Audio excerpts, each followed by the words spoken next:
प्रशिक्षण के संबंध में मैं ये जानकारी आप लोग को देना चाह रहा था कि अभी हाल में ही जो परिणाम आया, जो जून में फाइनल हुआ, उसमें करीब 21,300 हमारे जो सिपाही है उनकी नियुक्ति की गई थी। और उसमें से जो पुरुष है लगभग 10,200 पुरुष हैं और 11,170 के करीब महिलाएं हैं। तो इनमें 8 ट्रांसजेंडर भी हैं। तो कुल मिला के 21,300 लोग थे।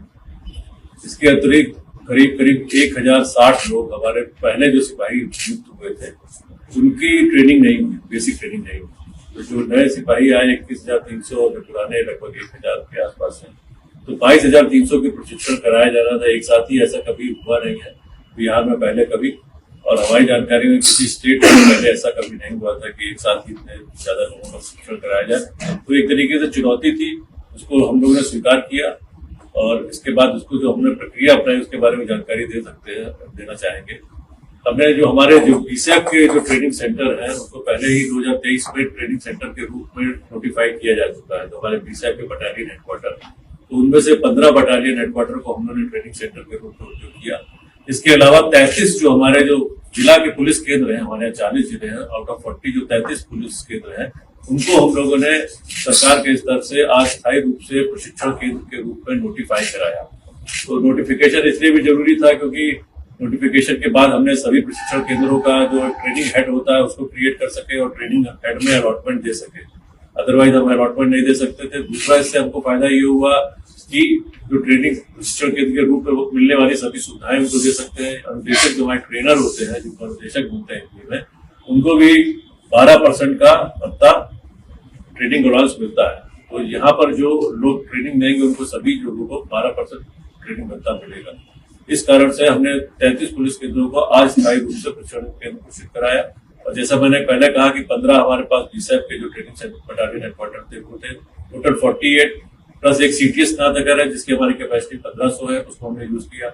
इसके बाद भी हमारे पास करीब 2000 सिपाही जब प्रशिक्षण के लिए हम लोग नहीं एडजस्ट कर पा रहे थे, तो उनमें से करीब 1300 लोगों को जो बीएसएफ के जवान थे उनको हमने सीआरपीएफ में भेजा है। सीआरपीएफ के कैंप चंदौली और मोकामा में उनकी ट्रेनिंग हो रही है। चंदौली में पुरुष हमारे बीएसएफ के जवान उनकी ट्रेनिंग हो रही है और मोकामा में सीआरपीएफ के जो महिला हमारी बीएसएफ की कर्मी थी उनकी ट्रेनिंग हो रही है। और करीब 628 लोग, 1300 ही हो गया। उसके बाद जो 640 लोग बचे उनको हम लोगों ने एसएसबी के 3 जगह पर भेजा है, जिसमें बगहा, बेतिया और सीतामढ़ी में उनकी ट्रेनिंग हो रही है। इस तरीके से कुल मिला के 22,300 का प्रशिक्षण दिनांक 21 जुलाई से प्रारंभ किया जा चुका है और प्रशिक्षण भी सुचारू रूप से चल रहा है। इसके लिए हमको काफी संख्या में अनुदेशकों की आवश्यकता हुई। तो जो इंडोर अनुदेशक जो इंडोर क्लासेस लेते हैं, जो आउटडोर क्लासेस लेते हैं, तो करीब 22,000 के ऊपर जो हमारा स्केल है कि हर 25 ट्रेनीज के ऊपर एक बाह्य अनुदेशक आउटडोर ट्रेनर होगा और हर 50 ट्रेनीज के ऊपर एक इंडोर ट्रेनर होगा। उस ग्रेड से हमको करीब 490 हमको अंतः अनुदेशक और 980 बाह्य अनुदेशक की आवश्यकता थी। उसके लिए हम लोग ने इनका चयन किया गया, जिलों से हमने जो योग्य पदाधिकारी थे उनका मनोनयन मांगा। उनको चयनित करते हुए फिर हमने उनका 3-3 दिन का ओरिएंटेशन जो था, जो अनुदेशक लोग हैं उनका हमने कोर्स चलाया, एक शॉर्ट कोर्स चलाया और उनको सेंसिटाइज किया कि किस तरह से ट्रेनिंग देनी है। तो इतने करीब 1500 हो जाते हैं, 490 और 980 मिलकर इतने अनुदेशकों को हम लोगों ने रिक्रूट किया है इन सारे ट्रेनिंग सेंटर में। जो हमारे सीआरपीएफ एसएसबी जहाँ ट्रेनिंग प्राप्त कर रही है, तो वहाँ पे आउटडोर ट्रेनर उनके पास अपने पास उपलब्ध है। उनके पास आउटडोर की बहुत अच्छी ट्रेनिंग वो कर रहे हैं और इन जगहों पर हमने इंडोर क्लासेस के लिए बिहार पुलिस के जो पदाधिकारी हैं उनको भेजा गया है। एक मेजर चीज जो हम लोगों ने इस बार की है वो ये हुआ कि लास्ट जो हमारा सिलेबस जो था, स्टडी मटेरियल था, वो 2016 का प्रिंट हुआ था। उसके बाद से उसमें काफी चेंजेस आ गए। आपको पता होगा कि फिर 2000 जुलाई से 2024 तक बीएनएस और बीएनएसएस और एविडेंस एक्ट चेंज हो गए और हमारा नया कानून आ गया।